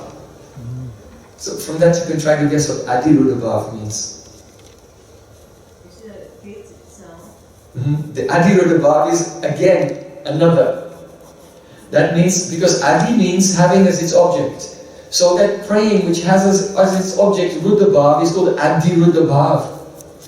So just as Anurag becomes the object of its own experience to make Rudabhav, now Rudabhav becomes the object of its own experience in Adi Rudabhav. So then this makes something, maybe tomorrow we'll discuss that. That's another experience. Okay, so the first thing here, the first special characteristics of Mahabhav is Swasamvedya Dasha, then Prakashita, that the sattvic bhavs become very intense, and then lastly, the Yavadashvai Vritti, that it overflows and begins to affect everyone around. So all of these things, all the special characteristics of Mahabhav, and also the stages of praying leading up to it, have been described poetically in one verse by Vrinda Devi here. So I asked Janava to project it, so because if I'll just speak it, you may get lost. So it's there, you can look and see with your own eyes where in the poetry each and every experience in the Kram Prakash, that means the evolution of Radhika's increasing love up to Mahabhav, where it's described in this poem. So first of all, Shringar Karyukati, it is said that the Rati, that is the Staibhav, is like an artist. Why is the Staibhav of Radhika's love considered to be like an artist? Because how does Rati, the Staibhav, turn into Rasa? By mixing together the Rasa Samadri, the ingredients of Rasa. Vibhav, Anubhav, Sattvika Bhav, the Vyabhachari Bhav.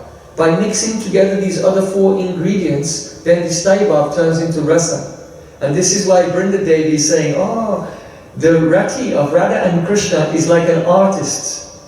Because now Rasa is manifesting. Just as an artist, when he wants to create a beautiful painting, he takes his palette.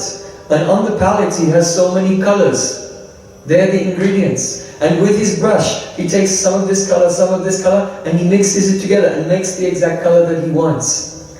So in the same way, this Staibhavs of Radha and Krishna is like, compared here to an artist. taking the various rasa samagri, the ingredients of rasa, mixing them together and making a delicious flavor of love. So here Sringara Karukriti. Sringara Karukriti means the artist of rati. Rati is like an artist mixing together the ingredients to make a rasa. So that indicates rati. Then after rati comes prem. What is the symptom of prem? Sarvata dvamsa rahitam satyapi dvamsa karne tad bhava bandhanam, you know, sa prema parikirtita. Prem is that love when there are many causes for the love, the relationship to be destroyed. Many obstacles. But that love is not destroyed, it continues to grow, as we discussed before, that the obstacles actually nourish the brain. Then,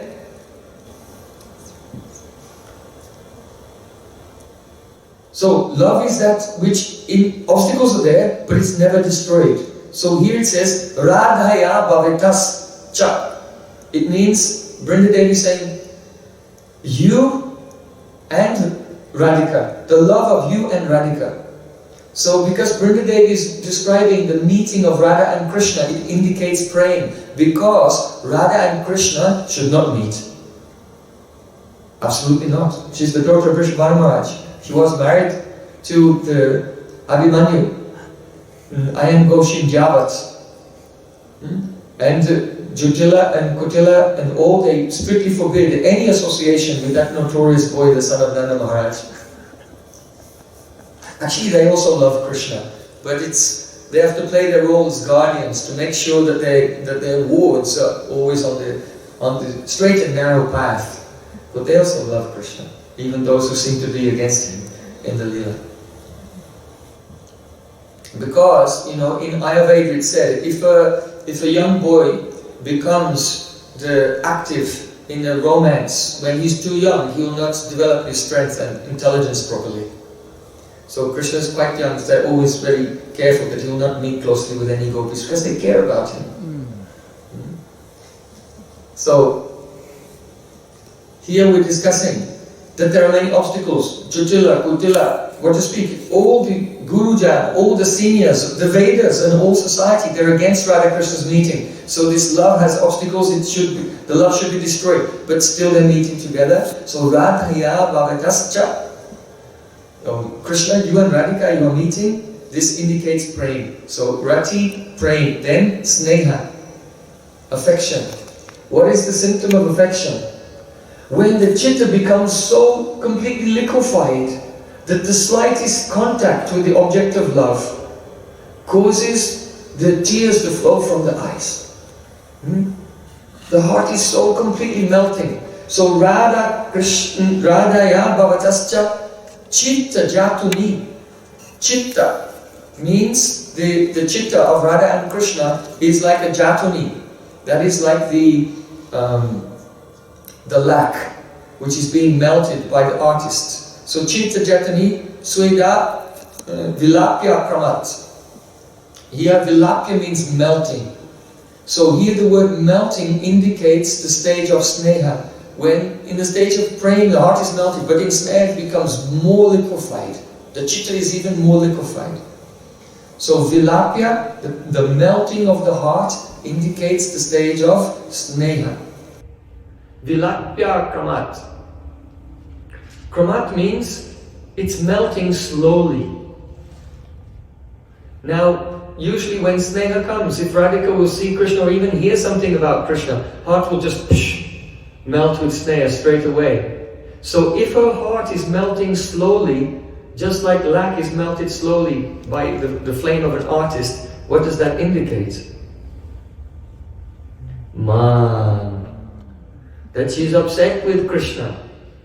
Because whatever, Krishna has done some naughty activities. So because she's in man, she's in a contrary mood. So though she's with him, but the heart is not melting at once. It's Vilapya Kramat, slowly melting. Because all the contrariness that she had before is slowly going away. So her heart is slowly melting. So the word Kramat in this poetry used by Vrindadevi is the dhwani of that is the presence of man. Vilapya kramat. Yunja nantri nikunja kunjarapate. Then pranay. Pranay means when the lover and beloved, they become so in harmony with each other that they can't even conceive of themselves as being two separate persons. My body, your body is one, my mind and your mind is one, my heart and your heart is one. So here yunjan means union. Their hearts are melted and they've become mixed together. They've become mixed together to such an extent. Niduta bheda-abheda-tattva. Brahman means a mistake. What kind of mistake? Bhed. Bhed means difference. So Vrindadevi is saying that Radha and Krishna, before they met there, or when they met, or when she was in Man, then Krishna thought, I am Krishna, Radhika thought, I am Radhika.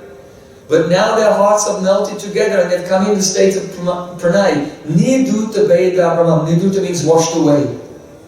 Their mistake of thinking that they're two persons has been washed away. And they completely identify with each other as one heart.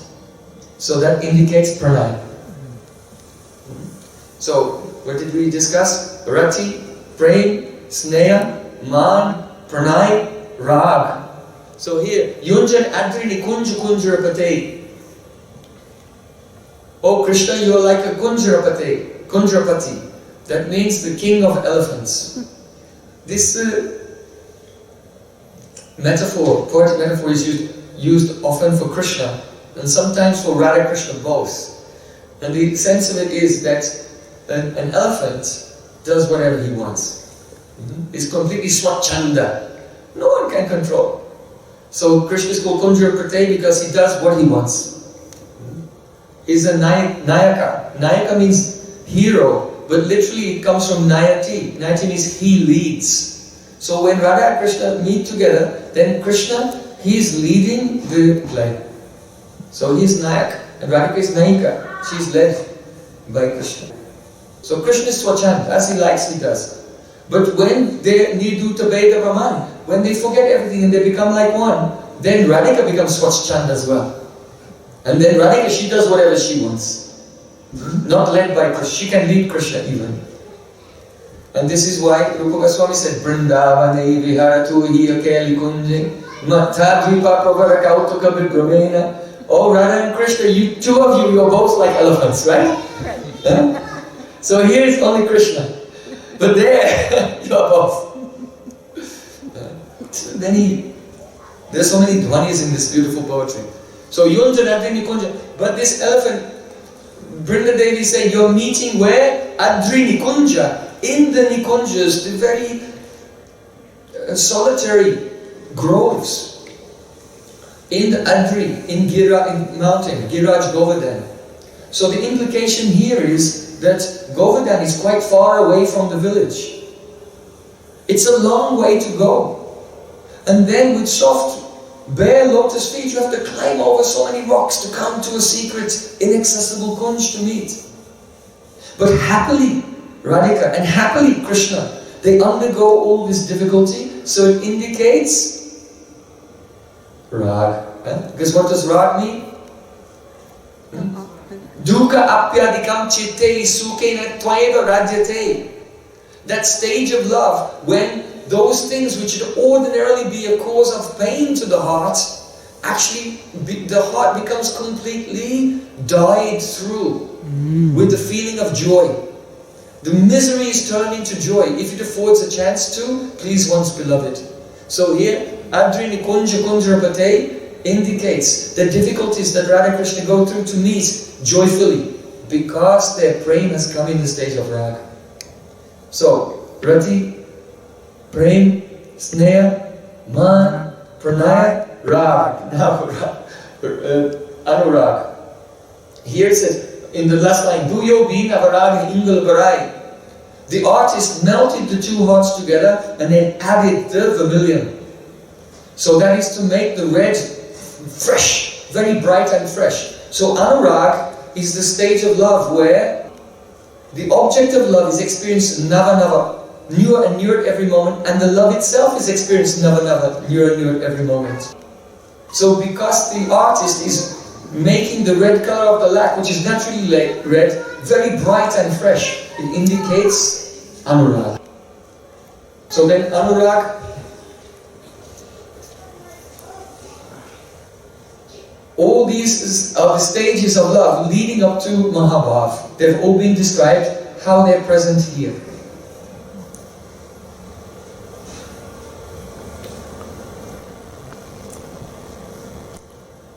Then, now from Anurag will turn into Mahabhav. So Mahabhav has 3 symptoms. So now some of the same words in the verse are also expressing the 3 special characteristics of Mahabhav. So the first one, Anuraga Sasambedya Dasham. That means when Radha Krishna's praying, they go to the next level, Rudra, in Swasambeta Dasha. So then they don't identify with themselves anymore. I am Radhika, Naso Ramana Naham Ramani, Dumana Manubhav Peshla Jani. Radhika said, I am not his lover and he is not my beloved. Cupid has melted our hearts and made us one. So now they don't experience being separate from each other.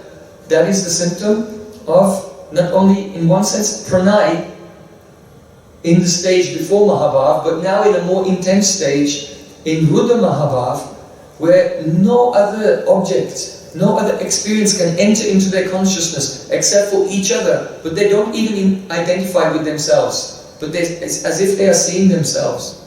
So here, Nirduta Bheda Brahman, here, now this phrase, that the mistake of the duality between them has been washed away, here now indicates the Sosambeta Dasha. Now Prakashita. Prakashita, this is very interesting.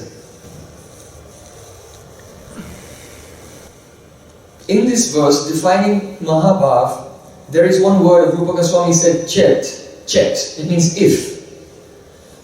If there's Swasambeta Dasha, and if there's Prakashita, the illumination of the sattvic bhavs, and if there's Yagadashvaya Vritti, only then it's Mahabhav. All 3 have to be there. So, what is the connection between these 3? When the praying goes, it becomes Rudra, it goes to the next level. Then, the Vritti, all of your thoughts and feelings are Chitta Vrittis. And you have so many of them going on. Your memory, your imagination, your perception, your recognition. There are so many Vrittis going on in the mind all the time. What to speak of the ones in the subconscious mind, in the form of many impressions, samskars. So when the emotions are moving in the mind, they occupy some part of the mind. But when Rudra Bhav comes, now this Bhav occupies all of the Chitta Vrittis completely. In other words, the entire Chitta, all the movements of the Chitta become completely one with the nature of Mahabhav. So Rupa Goswami says, Varamrita Surupasi Sri Swaswarupam Mano Nayat. The meaning is that, because the spiritual body is made of Sandhini, right? Spiritual body is made of Sandhini. And the Bhav, the love which is moving in the prans, is Samveta Nadini.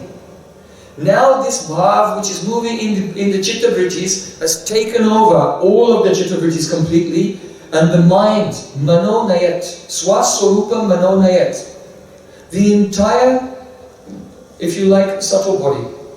Because there's no difference between Krishna's body and all of these things, but these are analogous. The material words are the analogies of the spiritual nature. So the entire mind becomes completely one with the nature of Mahabhav. Everything. There's nothing left. Just that Mahabhav is occupying every single Chitta Vritti. This does not happen in other devotees. Rukmini, Satyabhama, any queens of Dwarka, they never experience this state where the entirety of the heart, the Chitta Vritti or the Mano Vritti, becomes completely one with the nature of Prem. Because they don't have Mahabhav. So let's say Rukmini, she's in the state of Prem. Her Chitta does not come completely one with the state of Prem, or the state of Sneha, or the state of Rag. They can go up to Anurag, but not further than that. So the queens of Dwarka, Chitta does not become one even with the state of praying. What to speak of the Chitta becoming completely one with the state of Vrindavana. Understand? This is a vast superiority. Don't think like that the queens of Dwarka have so much love up to here and the gopis like a little bit. It's not like that. Gopis love is a bit more than those queens. The queens have Anuragha, gopis have Bhava. It's just like the next. No. The gopis are very far, far beyond any love of any devotee in Mathura, Dwarka, or even any other Brijbasi. Understand this fact. This is called Gaudiya Gaurav, the dignity of the Gaudiyas. That the Gaudiyas, they don't speak very lightly at all about Radhika and Krishna. Vande Nanda Brajestrinam Pararenam Vishna Saharyasam Harikatur Gitam Punati Bhuvanataya. I bow down from very far away in the direction of 1 foot dust of the gopis of Vrindavana.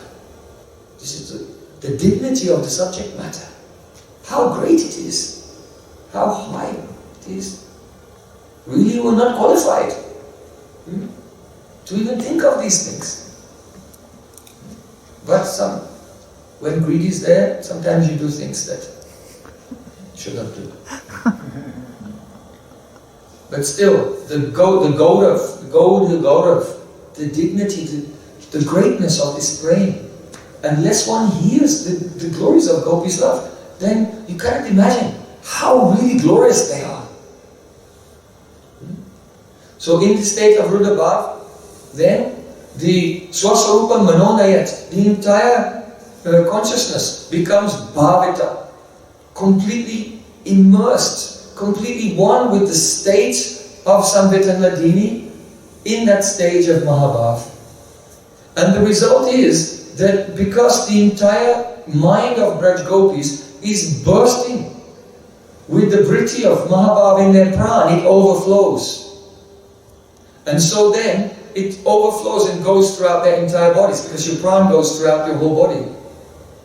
And the result of that is that not only does the mind become one with the vritti of Mahabhav, but their entire bodies become one with the vritti of Mahabhav. This is why Radhika is called Mahabhav Swarupa.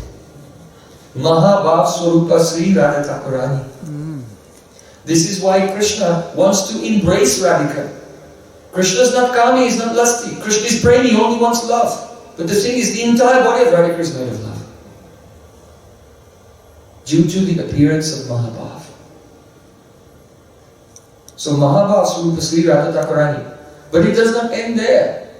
When that Mahabhav now, through the prans, has manifested and the entire body has become one with the nature of Mahabhav, then that is indicated, that is revealed in the form of the Udipta Sattvik Bhavs. So therefore, the second special characteristic of Mahabhav is Prakashita.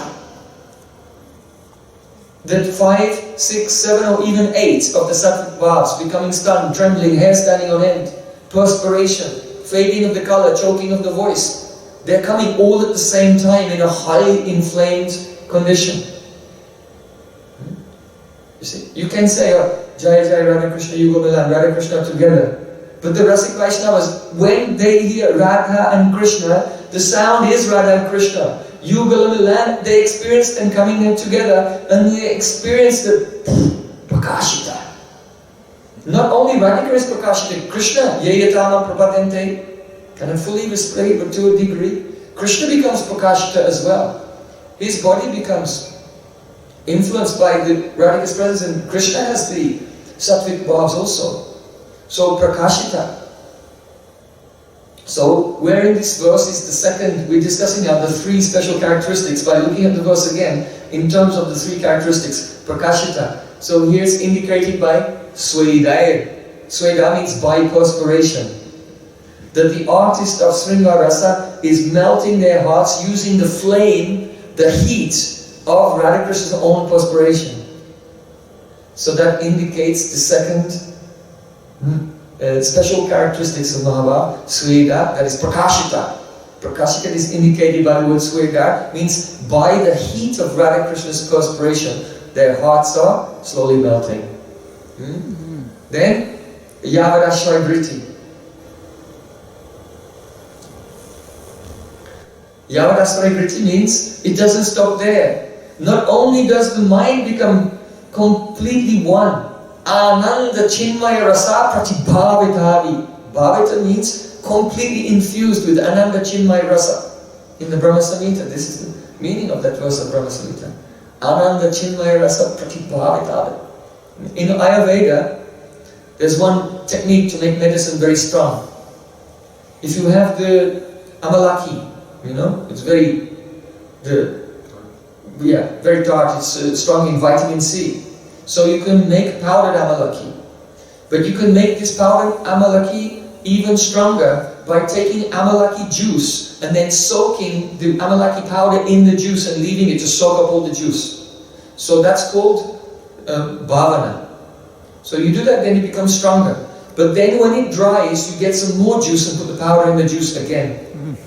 So that is called bahu swabhavana. Swabhavana means you soak it in its own essence. Swabhavana. And when you do it many times, it's called bahu swabhavana. And when you've done that many times, that the potency of this Ayurvedic medicine now is now maximum potency. Now it's called bhavita. Bhavita. So in Brahma Samhita, Ananda Chinmaya Rasa Pratibhavitavi. That Radha and Krishna, Prati means to each other. Radha and Krishna are mutually infusing each other with Ananda Chinmaya Rasa to the maximum strength. Maximum strength. Radhika said, oh, where is my Krishna? Who is the Aushadhi, the medicine to save my life? So Radha and Krishna become the maximum strength of bhav, Prem. Completely immersed in that. So then what will happen? It's not only does that happen to the mind, not only does that happen to the pran, not only does that happen to the body, but from there it spreads out also. And therefore the third symptom comes, Yavadashvayabriti. You see the connection now? Mahabharata has 3 symptoms. It's not like a shopping list of unconnected, random, arbitrary ideas created by a poet. There's actually profound meaning behind every single word that Rupa Goswami has written by the inspiration, the prerana of Sri Chaitanya Mahaprabhu's mercy.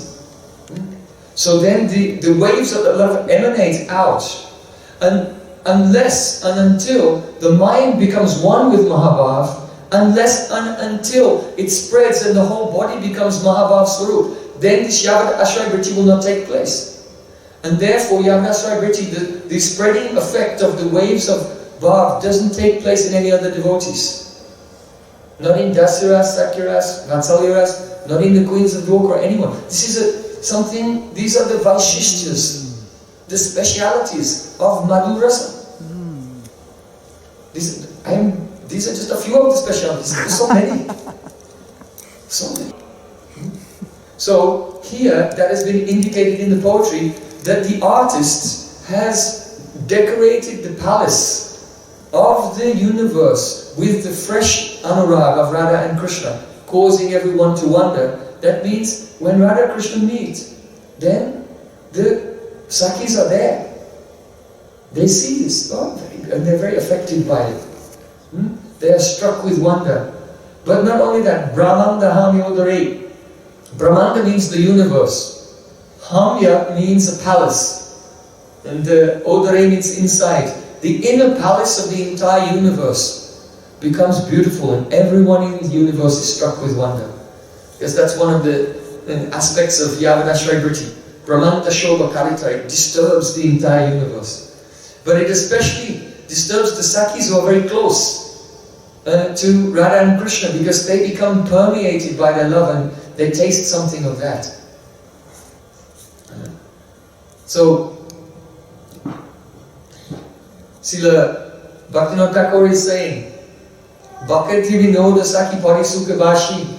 In this meeting of Radha and Krishna, I am floating in the waves of joy. Radha Krishna's joy is emanating from them, Yavadashvayabriti, and the Sakhis are floating in those waves of joy. So, Rupa Goswami has written a very beautiful verse describing the effect of this Yavat Ashray Vritti. He said when Radha and Krishna sat together, Radhika's, this is so incredibly relishable because it is the nature of praying that lover and beloved, they hide their feelings and speak something different. Okay? They tease each other and they compete with each other. But when this pranay and this mahabhav comes and they feel oneness with each other, then all of that resistance, all of those contradictions, all of the competing and everything just melts away. And now they collaborate with each other. This is called Paraspara Vasibhava Atishai. It means that Radha and Krishna, Radhika is not under Krishna's controls because she's so contrary. But when this bhav comes from Anurag onwards, then Radhika becomes under the control of Krishna and Krishna becomes under the control of Radhika. Now for the first time they're under the control of each other and it causes something called Paraspara Vasibhava Atishai. A vast increase in the rasa due to the realization, oh, I'm under your control, you're under my control. So that transformation is something astonishing for the Sakis to see. So Rupa Goswami Pad said, when Vishaka Saki, she saw Radha Krishna's praying coming into this stage, how the contrariness had melted away, and now they're collaborating with each other. Then Vishaka Saki said, Shashi Vyomut Sangam Sashinam Abhita Kantila Hari Puro Vrindaranyam Sumukhi Sahasa Kantila Harim Harir Vrindaranyam Harim Apikileyam Tavasaki Sakim Premna Puro Nijasu Shumaya Mandaya Dayam. Vishaka Saki is singing this in joy, seeing that very harmonious. Now Radha Krishna become harmonious with each other. She said, the moon is so beautiful. One of the udipanas of the Madhurya Rasa is the moon. Madhvasanta Shankar Shankar Karta. Srila Bhaktivinoda Thakur sings about all the udipanas. And one is the moon, the shining of the moon. So now, the revelation, why is the moon such udipana of the meeting of Radha and Krishna? Because when Vishaka looked in the Kunj and saw Radha and Krishna together, then she saw, the moon is so beautiful.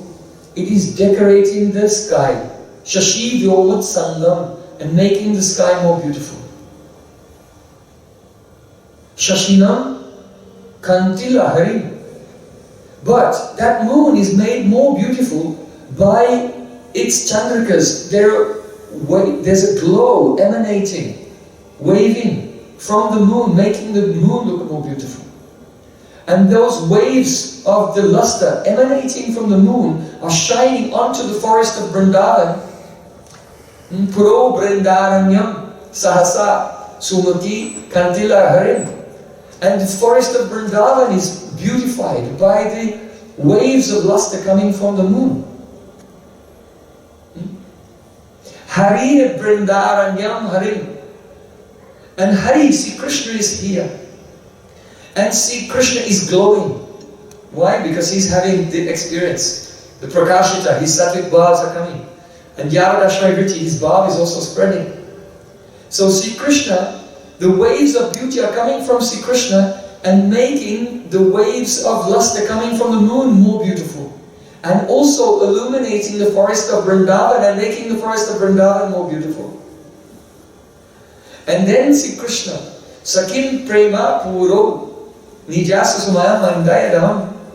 But Krishna himself, who is beautifying the forest, beautifying the luster of the moon, which itself is beautifying the moon, which itself is beautifying the sky, that Krishna, he's being beautified by the Pura, the overflowing of the prema of Radhika. And Radhika herself is being beautified by her prema. And the cause of the beauty of prema is Nothing. It ends there. Because Prem is supreme. This is the teaching of Mahaprabhu. Krishna Sambandha. Our relation is with it as we are Krishna Das. The process is bhakti, bheda-abheda-tattva, but the prayojan is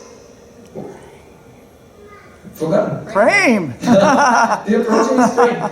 Krishna is not the goal of our life.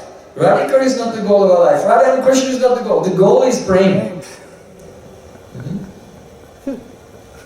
Prem is the prayojan. That is the highest. So here, Rupa Goswami is using this word again and again. Pura. Pura means overflowing. Because the nature of Mahabhav is it's manifesting in the mind, overflowing to the pran, overflowing to the body, overflowing from the body in the form of Yavadashray Vritti, overflowing into one's beloved and overflowing into the forest, into the everywhere. So this is the meaning of this verse, that oh Krishna, when you and Radhika meet, your love is like an artist decorating the entire universe, causing everyone to wonder. Perhaps you've been in the garden. Have you been to the GVO in Miami?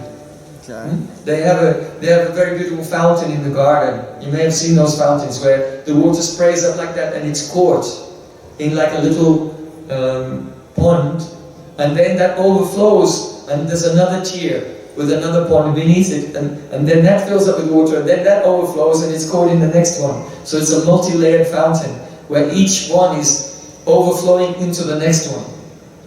So this is the situation. When Radha Krishna meet, then the Prem is manifesting. It's overflowing from Radhika and beautifying Krishna. It's overflowing from Krishna and beautifying the forest of Vrindavan, even beautifying the waves of luster of the moon, which is beautifying the moon, like this. So what is not mentioned in this verse is, well, what is happening to the Sakhis? Why? Because Vishaka Sakhi, Vishaka Sakhi Gana Gai, Vishaka Sakhi herself is singing, so she's describing what she's seeing.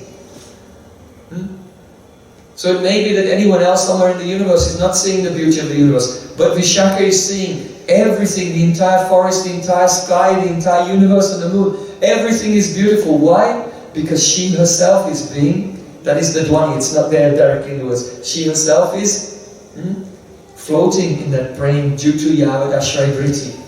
The transference of Radhika's love is coming to her. And it's making her see, everything is wonderful, everything is beautiful. So he said, Rasai Saras Chamakkaro Yambi na Raso Rasaha. In Alanka Kostuba, it is said, the essence of rasa is what? Chamatkar. Astonishment. Yambi nana rasorasa. If something doesn't, if it's not causing a continuous astonishment, if you hear this katha again and again, you'll be more astonished every time. If it's not causing astonishment at everyone, it's not rasa. Because material things, you can develop a resistance, you can develop a tolerance to them. If someone is taking some medicine, then after time it doesn't work, they have to take more because the body becomes tolerant to it. But rasa is such a thing. That rasai saras chamakkaro yambina na raso rasa. Rasa is, the essence is chamakkar, astonishment. And without that, then there's no rasa. So here the word chitraya in the third line, chitraya, means for the sake of causing everyone in the universe to be filled with chitra, wonderment. Due to this effect of the Mahabhav when Radha and Krishna meet in a beautiful Kunja Giraj Golden. So, Srila Bhaktivinoda Thakur says, Bhakti Vinoda Sakhi Panisukavase, or in the form of Kamala Manjari, at the lotus feet of the Sakhis was serving Radha and Krishna. I am floating in those waves of Prem. Gaur Premanande Hari Hari Bol. Vrindavana Lila ki Jai. Jai Sri Radhe.